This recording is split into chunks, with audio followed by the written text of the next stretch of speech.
তো hello friends, তো আপনারা অনেকে ঘাড়ে ব্যথায় ভুগে থাকেন। ঘাড়ে যে রগটা আছে প্রচন্ড পরিমাণে টাইট হয়ে যায়, ঘাড় এদিক ওদিক করতে অনেকের প্রবলেম হয়। তাদের জন্য আমি এক্সারসাইজ দেখাচ্ছি, আপনারা ঘরে বসে করতে পারবেন।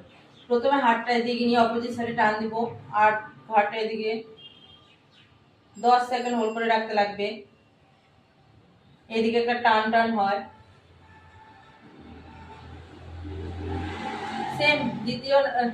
সেম অপোজিট সাইডে আমি টান দিব,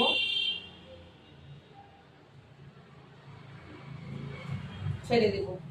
দ্বিতীয় নাম্বার এক্সারসাইজ, আমি এটা এভাবে ভিতরে ঢুকাবো,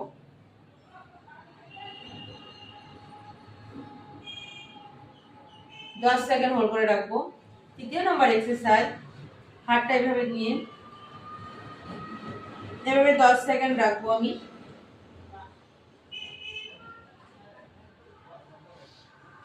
ছেড়ে দিব। তো সকাল সন্ধ্যা দুপুর 3 টাইম যদি আপনারা এই এক্সারসাইজগুলো করেন, পেন থেকে অনেকটা রিমুভ পাবেন।